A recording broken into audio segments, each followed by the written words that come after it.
and then look at the landscape? Like, what? How does he approach it now? I might, but he doesn't. What does he He's think? screaming and shouting for the rematch within minutes. It's hard to push for that rematch, though, after that fight, right? Sure, no, I understand the logic of that. You know, Tony's kind of earned it and stuff, but I also understand this is a business, and it would be a huge fight. You know, the rematch would be a huge fight. Don't you think that it would be difficult to sell because of how dominant Khabib was in that fight? Sure. I do think the round 3 showed promise. Like I said, I would have liked to have changed things up a little bit, specifically a more offensive mindset. I thought defensively we did quite well, but offensively we weren't really where we usually are. And you know, right when the fight was over, I was thinking, you know what, I was kind of going into this like not to lose, but not to win. You know, and his shots weren't as crisp as they normally are. He had opportunities to hit him, especially in the 3rd round, and he just seemed to be the range or the touch. Something was off. Do you think how much of it had to do with the fact that he hadn't fought MMA in 2 years? Absolutely. You know, had to, right? Yeah, of course. And we tried to mimic it as close as we could in the gym, and I brought in guys that he didn't know, and I would say this is fight day, and he would do with George exactly what he's going to do on fight day, and we'd have a referee, and so to get the fight feel, but it's still in the gym with your mates. You know, is he at a position now where every fight has to be a gigantic super fight, and is that a problem? In that, you know what I thought after the fight, after it was all over, I was like, you know what a good fight would be him versus Pettis. Like, that would be a really good fight. And it would be a really interesting fight in terms of stylistic matchup, and it would be a great fight, I think, for Conor to sort of just get a wild 3-round, or even, I guess it would probably be a main event. It would be 5 rounds, but it would be a wild fight that would probably favor him. Yeah. Yeah, I mean, the boxing, when Tyson Fury was kind of coming back, they gave him not the toughest guy in the world. That shit doesn't happen in MMA. But it doesn't happen in MMA. Well, it doesn't happen in the UFC. Specifically the UFC. Specifically. And there's an issue with that, I think.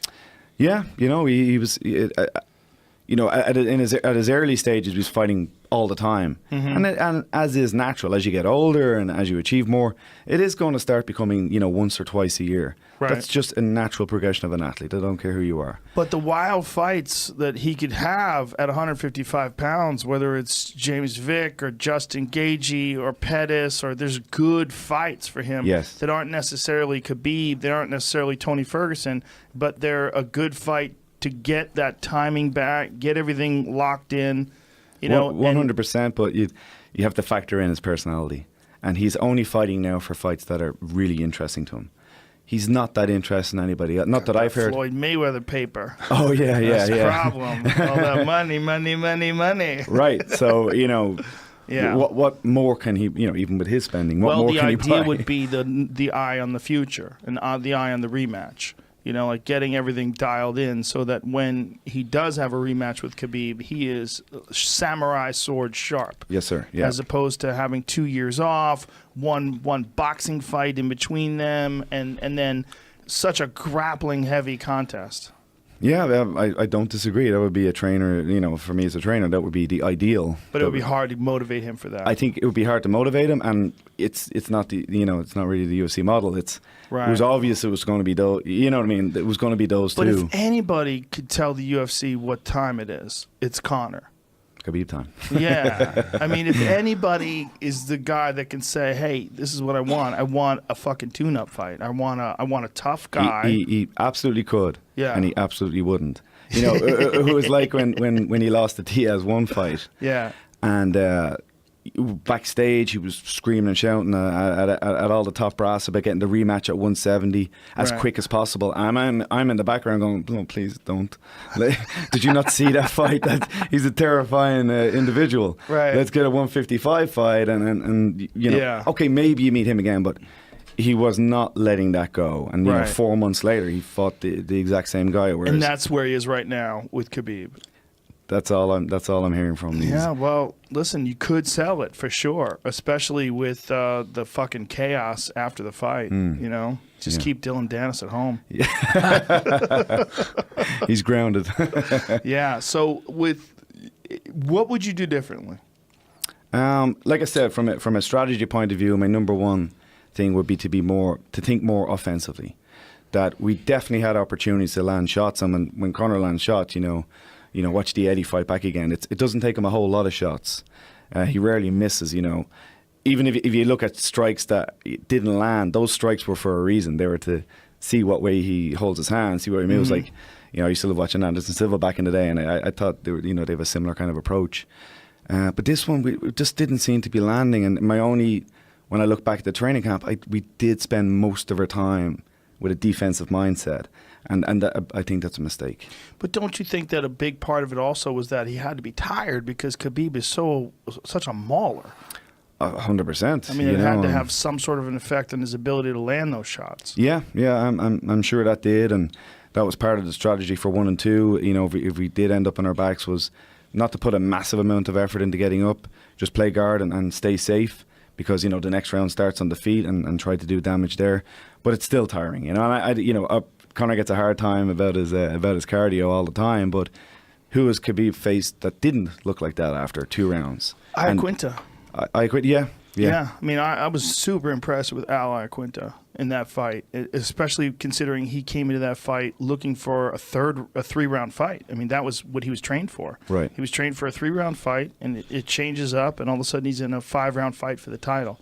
Fucking crazy. Yeah. I mean, crazy set of circumstances. But it almost makes you wonder, and you could speak to this better than anybody, how much is too much in regard to training for a fight like this? Like, maybe training for a 3-round fight is the way to go when you have to fight a 5-round fight, so you're not so fucking beat up by the time you get to the fight. If you already know how to fight 5 rounds, if you've already done it, and if you're a guy like Conor who's just got so much experience in the game, it might be that it's like there's a point of diminishing returns in terms of your strength and conditioning, and that guys just go too far, push too hard, and just don't have it when it comes to, I mean, how many times have you seen a fighter be overtrained when they fight?